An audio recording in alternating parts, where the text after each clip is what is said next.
Greetings.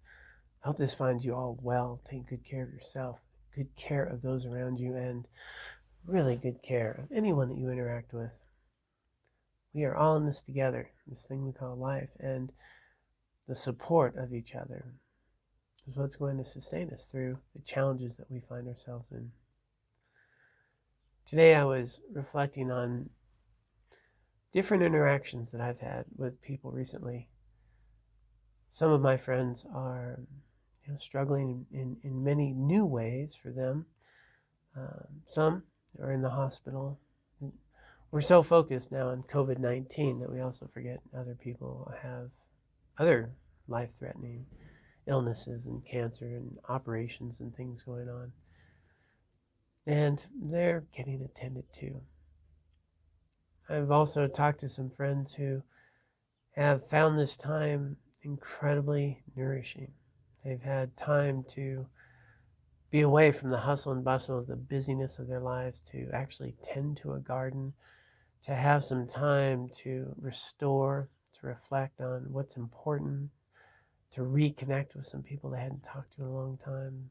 Some people I've talked to have had more time with their families and they're getting out with their kids.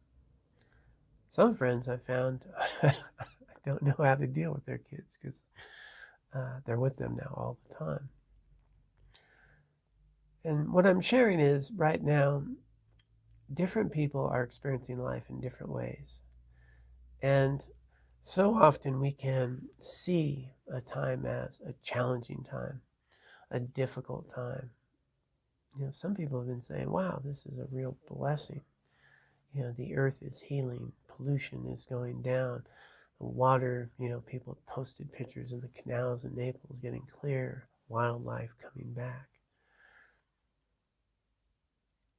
Different people are having different experiences. And what I would like to share, what I found helpful, and maybe you will, is to recognize that the time that we find ourselves in need not be difficult, challenging, wonderful. Those are all just labels through the perspective we're in at a given moment. What makes something difficult versus challenging or an opportunity is the attitude I'm bringing to it. In all adversity, there is opportunity, but that does not make the adversity fun, and it doesn't mean it's not challenging, and it doesn't mean it's not difficult. But it does mean that I'm ready to attend to this adversity and create opportunity to have more meaning and purpose in my life, or just to simply develop some inner strength and some resiliency, or an opportunity to refine and clarify what my life's about, or just to discover some new tools I didn't know I had. We might find ourselves today very sad, and guess what? It's okay to be sad.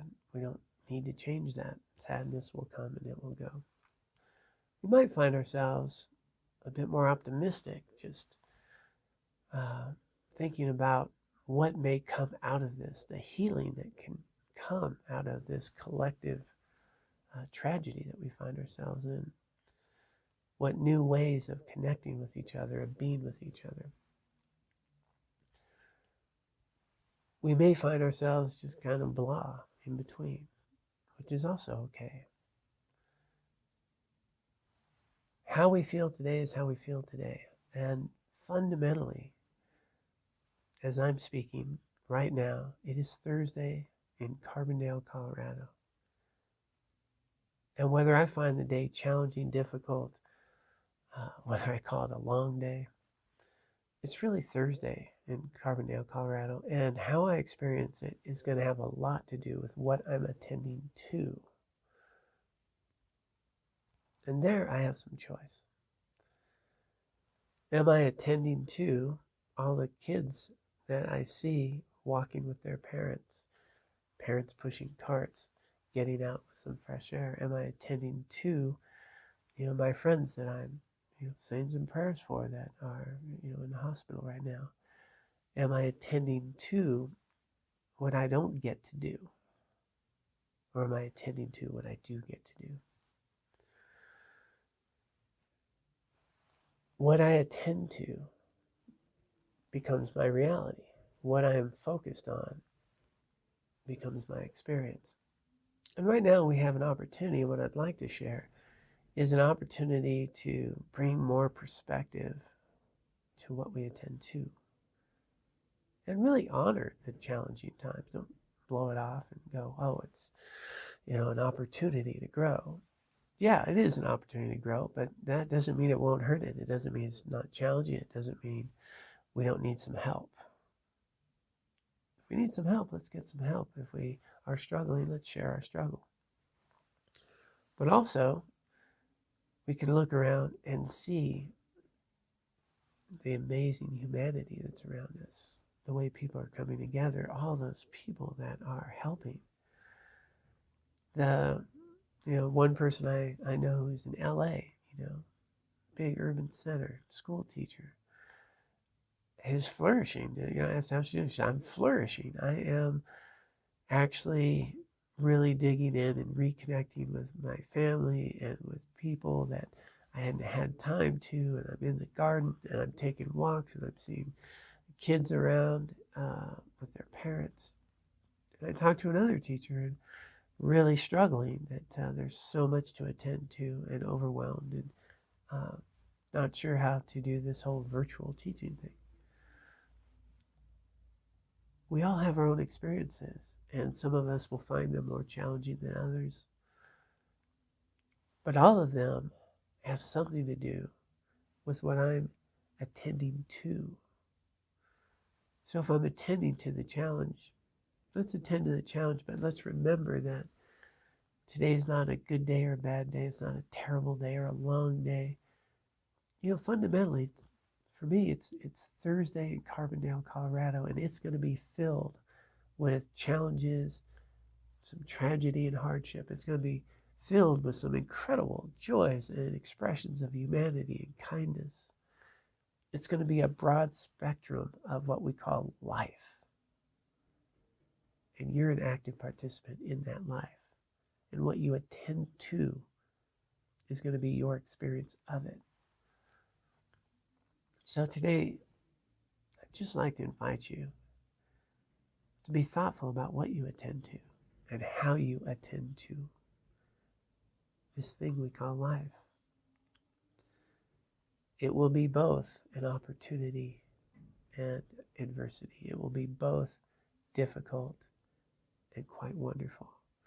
What I attend to today will be a wide spectrum, if I choose to. Rather than narrow a focus and only attend to one thing, let's recognize that I can attend to the challenge and I can also attend to the opportunity. I can feel stuck and challenged, and I can also recognize that this will change. And I'm never stuck. And life is always about becoming. Every single day of our lives, we are becoming. There's something new. Thursday will come and go. How do I want to live? That's the important question. And what I attend to has a lot to do with how I'm choosing to live today. So today, I just want to invite you to bring some perspective to your awareness and allow yourself some choice about what you choose to attend to. And there's a big difference when we choose to attend to something rather than we're sucked in to what we're focusing on. We don't need to be a prisoner of every thought, worry, or fear that comes in my mind. We can be thoughtful about what we choose to attend to. So when you catch yourself a bit focused, attending to something that might be very valuable to attend to in that moment, remind yourself that there's also a lot of other options and perspectives that we can bring to our attention on this very precious day that will never come again in your life, whether we find it hard or whether we find it a blessing. This is a day that will never come again. How would you like to live it? Well, thank you so much for giving me a bit of your attention. I do hope that you found this beneficial in some way. I have been really